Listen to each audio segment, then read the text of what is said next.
Is working on a McLaren as bad as they say it is? We're about to find out. This is my 2015 McLaren 650S. We just got this car not that long ago, and we got it at a really good deal. This car has been a wild story from start to finish, because the dealership that we bought this car from in BC kind of tried to screw us over a little bit, and they knew that this car needed suspension, but they didn't pass that information along to us. We bought the car at a cheap enough price that it didn't really matter. We were totally fine. We called McLaren and said, let's get 4 new struts. They said, that'll be $40,000 installed, and we said, no thank you, and got these ones sent down south to be rebuilt. Now they have since been installed in the car and bled. That's a job that I would have loved to take on myself, but I don't have the experience or equipment just yet to bleed the suspension on a McLaren, especially a car like this. It's very, very temperamental from the suspension standpoint, and it was pretty cost effective. It ended up costing us a couple $1,000s for install and removal, and ended up costing us about $5,000 Canadian to get it all rebuilt down south in Florida. Now, we've spent some time with the car, we've driven it a little bit, and we are gonna do the rest of the servicing. We're gonna kind of do it in 2 parts here. This time around, we're gonna do an oil change, we're gonna change the cabin air filter, we're gonna check on the health of the transmission and the driveline dampener, and make sure everything's kind of as it should be. In a video very, very soon, we will also do spark plugs, brake fluid flush, and a coolant flush as well. But for the time being, we're gonna get this car up in the air. We're gonna start with an oil change, show you guys that it can indeed be done. I haven't yet done one on a McLaren myself, but I've seen a couple videos. Lots of guys have documented being able to do it, and it shouldn't be that bad. Let's get into it. We're gonna get this thing all lifted up. At least for the time being, I'm gonna put it on the oil change ramps, and we'll see if that's enough height, because we gotta pull all the under trays off of this thing, which is gonna make it a lot easier. The oil change is the main thing I wanna do, and I know that the oil, like, it's leaking a little bit, like just a touch from one of the turbo drain lines. And we have the seals to replace that. It's not gonna be too bad, we just gotta do it. And we'll pull all the under paneling off, because then the other fun part while the under paneling's off is the driveline dampener is the flywheel between the engine and the transmission on these cars.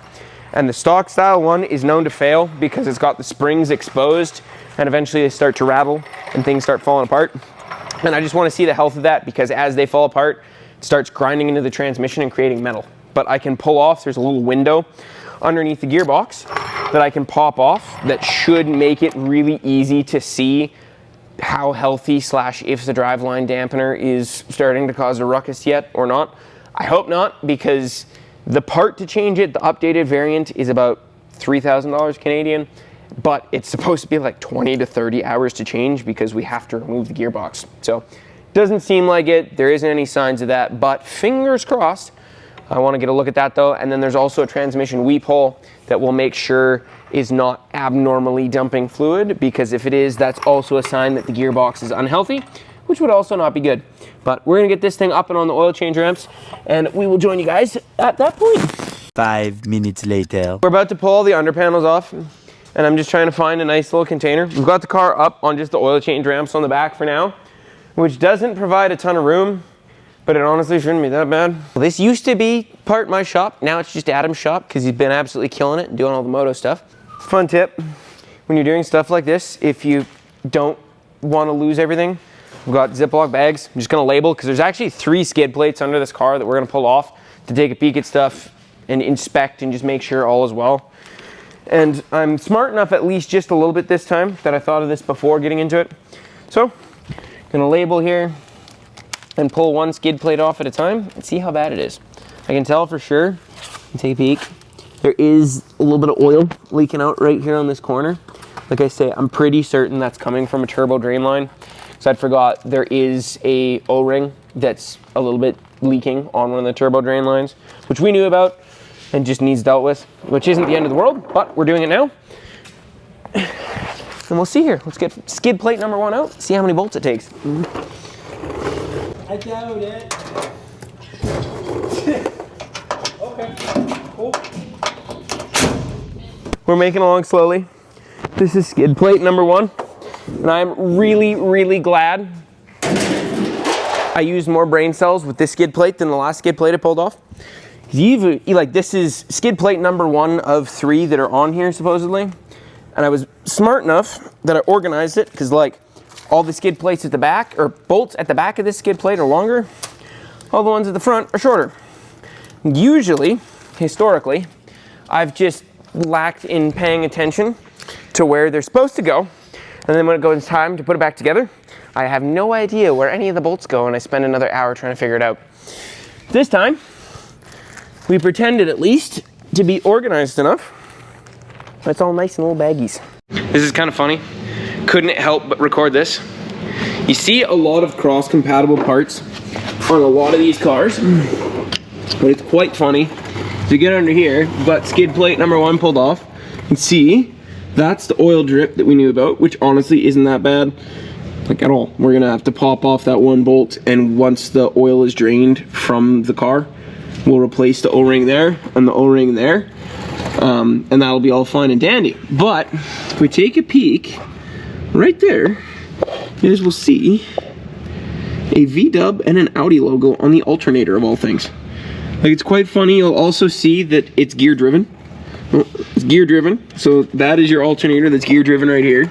Your AC compressor is also right there and also gear driven, which is kind of cool. So there's no actually belts on this car. The water pump looks very, very new, which is awesome. All the hoses, everything underneath this car actually looks pretty damn phenomenal. I don't really think I have anything I can complain about, if I'm completely honest with you. So far, it is all appearing to be in very, very good shape. I'm gonna say we have a new drain plug, and that's what that guy is right there. And then gonna pull this skid plate off as well and get that out of the way. Do want to find out what this crap is right here. We can see a little bit of wetness right there.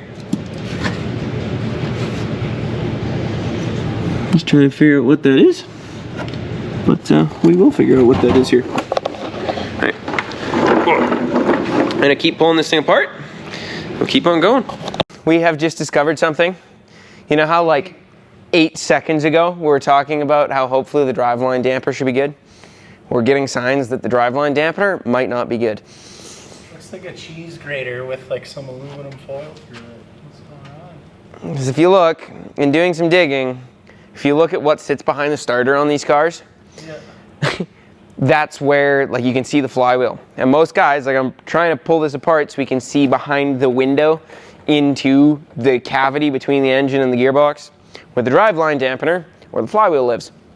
And sign number 1 that guys say when looking at that is if there's a lot of metal or if there's a lot of material in there, it's not good.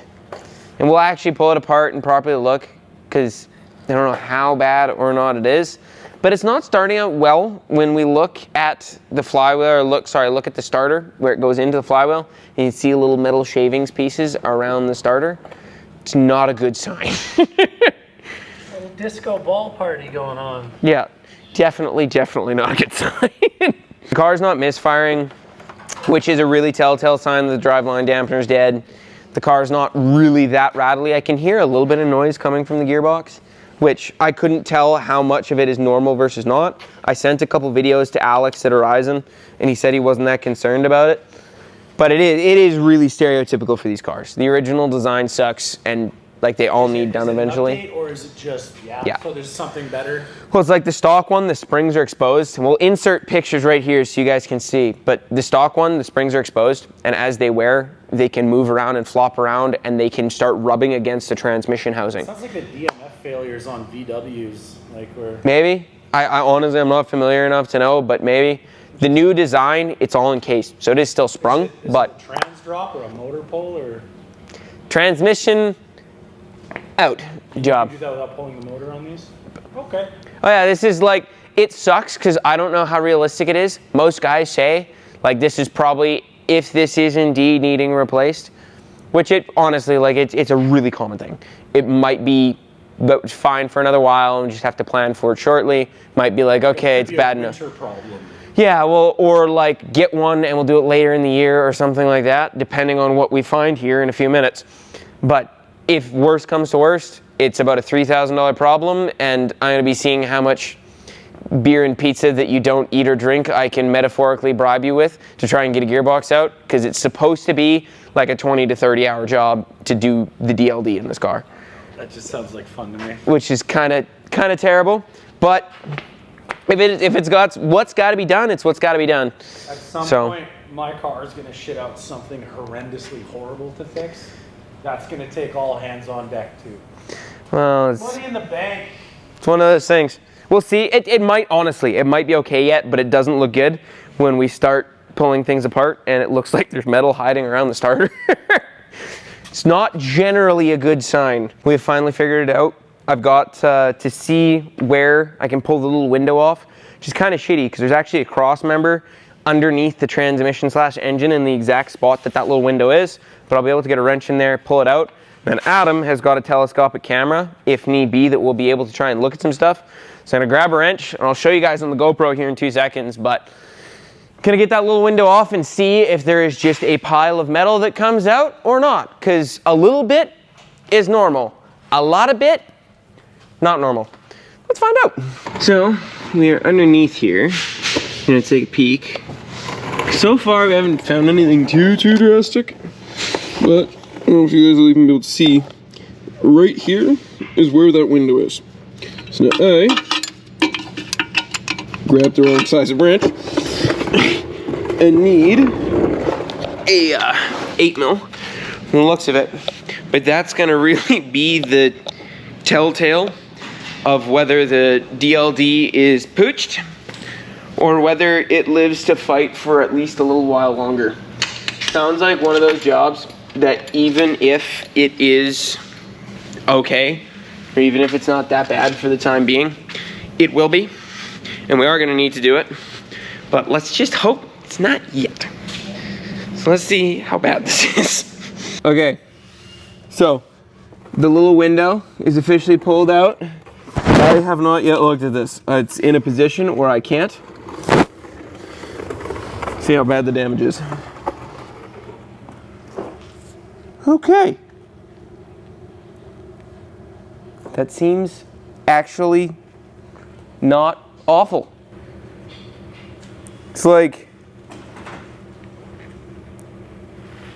no, actually, this seems downright like okay.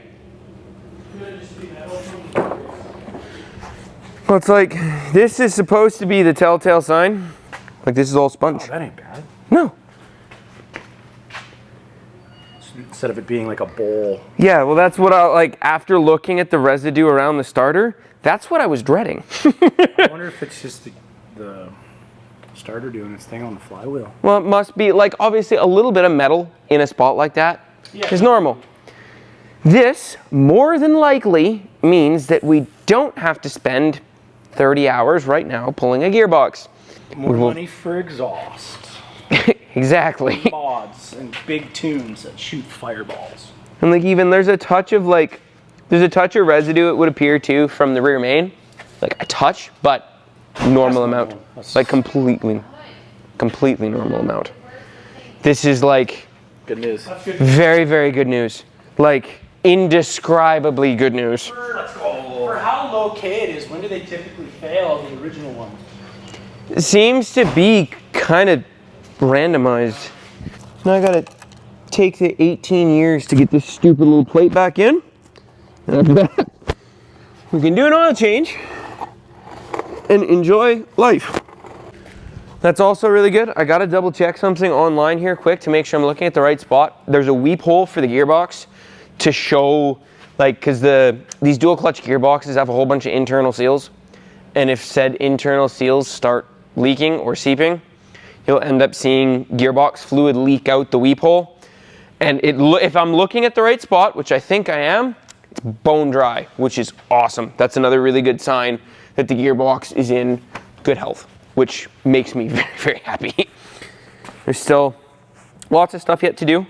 There is a little, there's a line as part of the suspension that Alex had mentioned was looking a little bit wet when they pulled the car apart. And that is definitely leaking a touch still.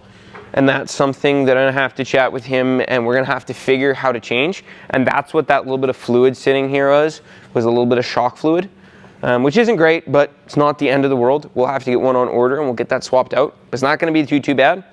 This stuff all makes me very happy. because after seeing that around the starter, thought this was going to be much worse, but it's not. So I'm going to get that screwed back in, double check that the weep hole is the correct spot I'm looking, and get the oil drain down to this thing. Okay, so we're having fun over here. Got the little engine cover pulled off in the engine bay to expose where there is a 36 mil nut hiding right in there. And that's where the oil filter housing lives. This just makes our life easier. That's the socket we need. And the way this engine is set up, don't know why, but procedurally, when you look it up online, it's supposed to be that the oil filter comes out first before you actually drain the oil, which some cars are just like that. Hopefully, what that should mean is also that the oil filter doesn't make a mess, because it wouldn't be procedure to pull the oil filter out first if it was still living in oil that's coming out of the engine, because you don't want to put the new filter in with old oil. So we're going to get that popped out. There's 2 drain plugs, I believe. I got to double check that, but 2 drain plugs under the engine. And then we'll fill it up, and away we go. I do definitely enjoy working on cars like this. To be honest, a big chunk of it comes from necessity. It's a car like this, if I do the oil change, it's a few $100s of material and whatever else, but it's not anything too bad. If I pay somebody to do an oil change on something like this, it's not astronomical, but it ain't cheap. And if I'm capable of doing so, it also gives me some peace of mind to know that I'm the one who is hopefully not screwing up the car. And to just know, as I'm driving something like this, it's super high performance and really particular, if I'm the last one who worked on it and I have a good visual and I can see in my head what's going on with it, it doesn't bother me anywhere near as much. And this is definitely a new game. I've played around with a few supercars so far, and it's a lot of fun. But in this case, I'm not gonna lie, I don't really want to be doing this right now, but the McLaren needs an oil change. We're going on a little bit of a road trip to Calgary tomorrow to go do some fun stuff. And of course, we want to take the McLaren. So here we be. It is trying to create just a tiny bit of a mess. What is that thing? This right here is the McLaren oil filter. We're going to see here. It's going to put the new one in before we do, but we'll cut this thing apart too. So I haven't actually done an oil change on this car yet, of course. Just got it. And just taking a brief look, it don't look too bad. But it's one of the best ways to tell if the engine of a car is super healthy or not, or at least if it's not dying, is if you take one of these out, cut it apart, and see if there's a whole bunch of metal shavings inside or not. So far, that looks promising, but we will cut that into bits and pieces and make sure that it's not trying to kill itself. And then, and it is nice too, we were right, it came out dry. There was a little bit of oil residue in the cap, but nothing too crazy. And we'll go. We will plunk the fresh filter in. It's all nice and clean. And go from there. Stupid little things. These O-rings, you're supposed to replace them every time you do an oil change. And they always come with one, so you may as well. But if you pinch it, slide right off. You don't have to use a pick or worry about the thing breaking. Dumb little thing too, when you're doing an oil change on one of these cars, not to forget, there is an O-ring. It's the old one, I've already replaced it, that lives on the tip of this guy here, which is of course the cap for the oil filter housing. Don't forget to do that. This one was actually in pretty crappy shape. It was still sealing from what I imagined, but as soon as I went to pick it off the top of this, it tried falling apart. So we're gonna get this screwed back in. You can kind of put the engine bay-ish back together, drain everything on the underside of the car. Next step, we've got the new oil filters in. The sump is in this corner, kind of like right where my finger is, and that holds most of the oil in this engine. And this is gonna try, it's gonna be very hot, and try and get this going. This is where most of the oil should be draining out from. We'll have a new seal for this little spot. We're also gonna have to drain here from the actual, oh, there we go. Wasn't even that bad. That's where most of the oil is gonna drain from. We'll let that drain for a moment and go to the middle. Okay, so we got a few things here. For a supercar, this oil change is actually pretty simple. There is 2 of these little guys for the oil return lines from the turbos that go to the sump. I'm gonna pop those lines off here in a brief moment, and we'll put these guys in, because that is what was leaking a little bit that we showed earlier. Got a new crush washer for this guy. That's the plug that we just pulled out from the engine sump, like the dry sump that sits off to the side. That won't be too bad. And I got a whole new plug for the center of the engine sump, not the dry sump. Outside of that, we just gotta fill the car, put the caps back on, and it really ain't too bad. And in doing some looking, it is kind of crappy, because from everything I'm seeing, the oil capacities are really all over the place. Like, I'm seeing some guys saying that it takes up to 9 liters, and I'm seeing other guys saying that you should start with 5 and fill from there. And the nice, pretty breakdown that we found online here, that's got actually pretty darn good instructions, says start with 5, then measure and figure. So we're gonna do a touch more research before actually just doing that and saying it's gonna be fine. But from the sounds of it, that's what we're gonna be looking at. So we're gonna let the oil drain out of that, and then get the middle draining as well. Let it finish, put in some fresh plugs. We'll start filling some stuff. All right, this is what we are looking at underneath here. Got turbo drain line 1, turbo drain line 2, and then you can see in the middle there, I've already reinstalled the new drain plug, kind of in the center. So, just about to change the O-rings on both of these, clean them up a little bit, re-bolt them on. We'll tighten everything to torque spec underneath here, and fill the car with oil. So trying to level out the car a little bit. We're getting there very slowly. We've got all of the drain plugs draining and out, which isn't too bad. We haven't made too much of a mess, just a little bit. Shouldn't be doing too bad. We're actually getting pretty damn close. So, it's definitely not tiny jobs and not nothing, but, we're making along quite well.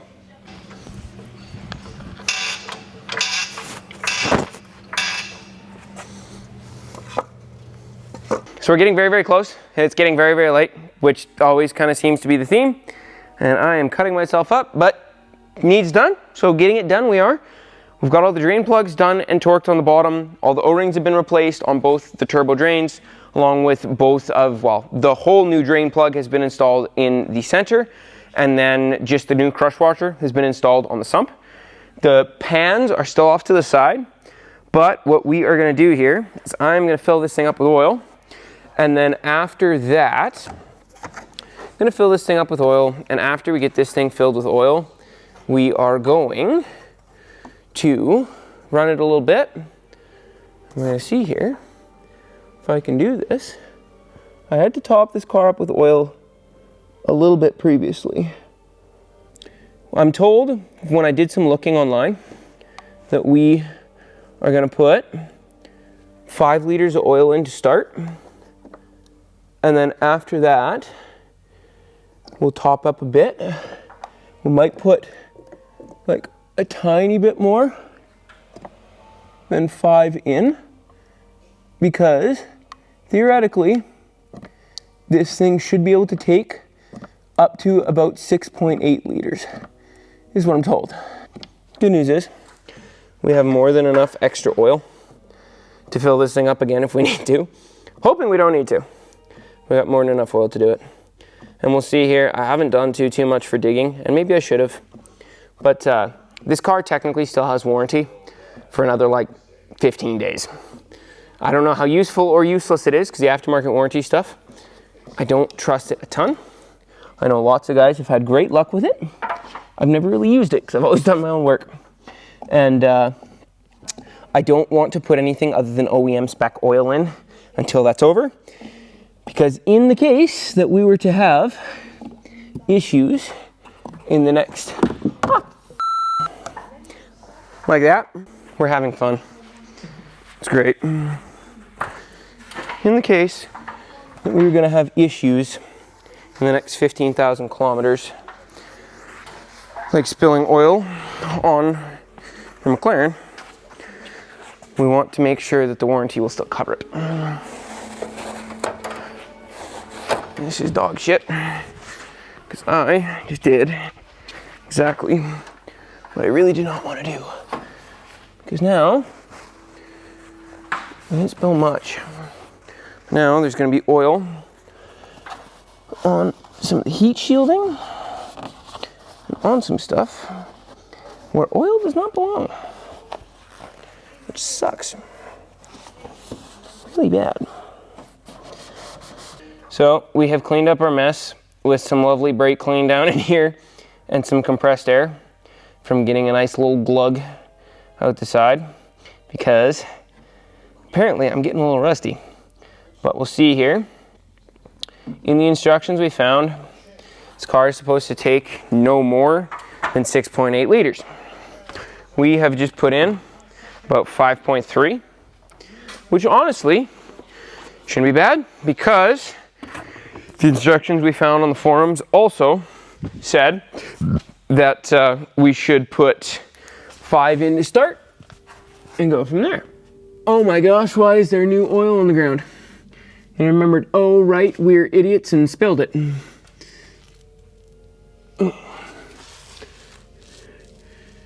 But all of our drains and all of our other stuff appears to be doing what and as it's supposed to.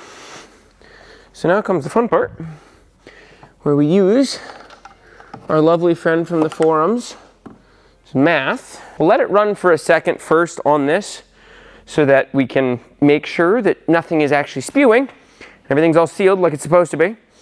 And then after that, we'll get it, all the skid plates on, get it on the ground, let it run up to temperature properly, check the oil, because we're gonna have to do that and make sure all is well.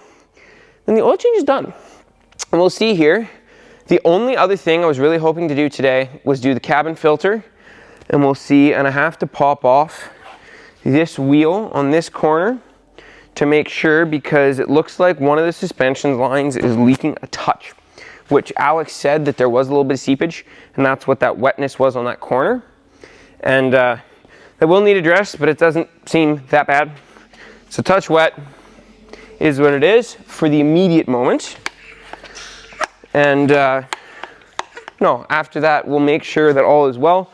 That'll be another moment problem though. I can probably even do that tomorrow. Pop that wheel off, take a couple pictures, and make sure all is well. In the meantime,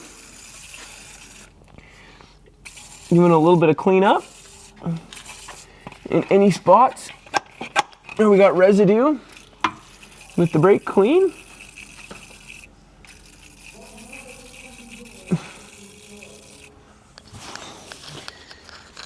I'm trying to get all finished up. Okay, just hop in, give it a quick fire here. We'll make sure that all is de-ease.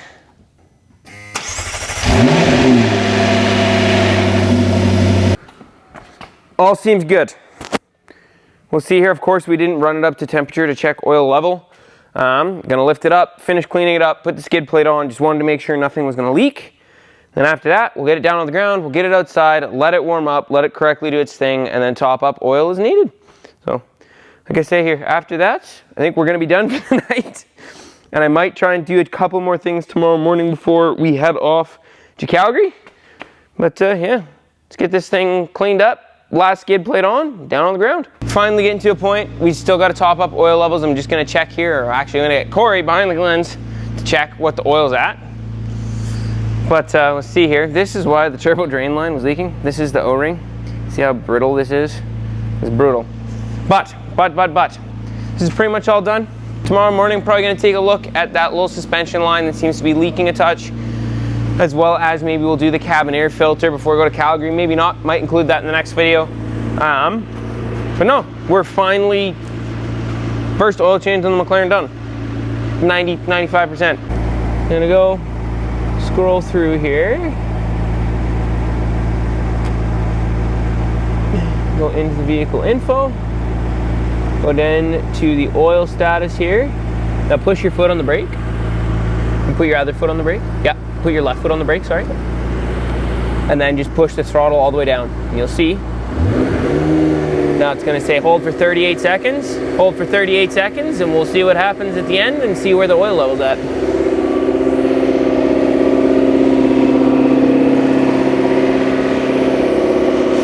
Just trying to get it all dialed in. And yeah, you'll probably see a little bit of smoke from the little bit of left oil that's just burning off of the exhaust heat shield, which is not great, but it is what it is at this point. Following the instructions we got on the forums, just trying to make sure we do as good of a job as we can. Finally, we're done. They say we still gotta take a peek at that leak on the back suspension line. Be a later moment thing, but for now it's good. It's just a tiny seep. I'm not that worried about it. The oil change done. It's at a proper level. We're good. I'm gonna finish getting cleaned up and go home. We shall see you guys in the next video. Thank you very much. Like, comment, subscribe, all the fun stuff. Let us know down below what you guys would like to see. We'll be doing more maintenance on the 650S really soon, including the spark plugs, coolant flush, brake flush, and hopefully some other mods and fun stuff. Thank you guys very much for watching. Peace out.